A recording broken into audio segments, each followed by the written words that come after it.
बिहार में भी अपराधियों के हौसले किस कदर बुलंद हैं, लेकिन वहां का प्रशासन भी पूरी तरीके से सख्त नजर आ रहा है। आरोपी के खिलाफ यहाँ पर बुलडोजर की कार्रवाई की गई, चूंकि दलित नाबालिग से उसका रेप कर उसकी हत्या की गई थी और मुख्य आरोपी के घर पर बुलडोजर चला दिया गया। हमारे साथ ज्यादा बातचीत करेंगे बिहार से हमारे ब्यूरो चीफ अंजनी पांडे इस वक्त हमारे साथ लाइव जुड़ चुके हैं। अंजनी जी, बिहार में भी अपराधी लगातार किस तरीके की घटनाओं को अंजाम दे रहे हैं, ये कोई पहला मामला नहीं है। बिहार में भी अपराध का ग्राफ तेजी से बढ़ता है और वहीं अगर हम बात करें तो उत्तर प्रदेश के मुख्यमंत्री योगी आदित्यनाथ की तर्ज पर ही बिहार में भी अब मुख्य आरोपी के घर पर बुलडोजर की कार्रवाई तो कर दी गई है, लेकिन क्या अभी तक मुख्य आरोपी का पता चल पाया है कि आखिरकार वो कहां है?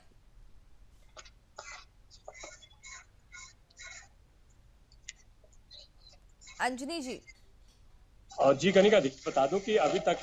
जो आरोपी है उस आरोपी की गिरफ्तारी नहीं हो पाई है, लेकिन पुलिस जो है लगातार कार्रवाई कर रही है और इसी सिलसिले में बुलडोजर जो है वह मुख्य आरोपी के घर पर जो है वह चला दिया गया है, जिसकी वजह से उसके पूरे घर को नेस्तनाबूद कर दिया गया है। इसके पहले कुर्की जब्ती की कार्रवाई की गई और 12 बजे शनिवार के दिन 12 बजे तक के लिए जो है वो आत्मसमर्पण करने का मौका दिया गया था। उसके पहले शुक्रवार को इश्तेहार चिपकाया गया था और शनिवार के 12 बजे तक का समय दिया गया था आरोपी को आत्मसमर्पण करने के लिए, लेकिन 12 बजे के बाद जब तक आत्मसमर्पण नहीं करता है उसके बाद जो कार्रवाई है वो न्यायालय की कार्रवाई के आधार पर आगे जो है वो कुर्की जब्ती कर दी गई और कुर्की जब्ती करने के बाद उसके घर को जो है वो बुलडोजर से ढा दिया गया। तो जिस तरीके से आरोपी अभी भी फरार है, पुलिस उसके लिए छापेमारी कर रही है। न सिर्फ मुजफ्फरपुर बल्कि आसपास के इलाकों में भी जो है, आसपास के जिलों में भी जो है पुलिस कार्रवाई करती दिख रही है और मुख्य आरोपी की गिरफ्तारी के लिए जो है वो कहें तो पूरा जोर जो है वो पुलिस लगा रही है, लेकिन अभी जी। तक मुख्य आरोपी की गिरफ्तारी नहीं हो पाई। साथ ही साथ इस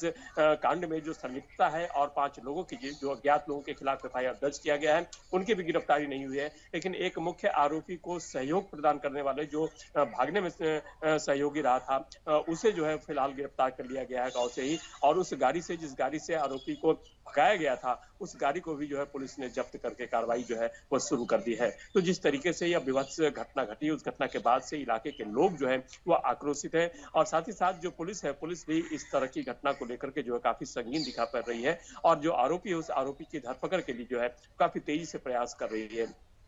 देखिए पोस्टमार्टम रिपोर्ट भी जो मृतका है उसके पोस्टमार्टम रिपोर्ट भी आ गई है। पोस्टमार्टम रिपोर्ट में यह खुलासा हुआ है कि उसके साथ रेप तो किया ही गया है, लेकिन जिस तरीके से बात कही जा रही थी कि उसके निजी अंगों पर जो है वो प्रहार किया गया है उस खुरपी से जिससे उसकी हत्या की गई, तो गर्दन के नीचे जो है वो उसके किसी भी तरह के चोट की जो है वह पुष्टि नहीं हो पाई है। तो हालांकि लेकिन एक बात जरूर पुलिस का मानना है कि जो आरोपी है उस आरोपी से जो परिजन थे उन जी। परिजनों की लगातार बातचीत हो रही थी और जिस वक्त सुबह में 12 तारीख की सुबह में जब मृतका की लाश मिलती है उसके पहले तक जो है वह आरोपी परिजनों के संपर्क में था और फोन पर लगातार बातचीत हो रही। यही वजह है कि कहा जा रहा है कि आखिरकार जब परिजनों से इस तरह से बातचीत होती थी और लगभग जो मृतका थी उससे भी कई दफे जो है वो इसकी बात हो चुकी थी, जिस रात इस घटना को अंजाम दिया गया उस रात भी उसकी फोन पर बात हुई है। तो इस तरीके से जिस तरह से विभत्स घटना को अंजाम दिया गया है, आखिर इतनी बात होने के बाद या बातचीत के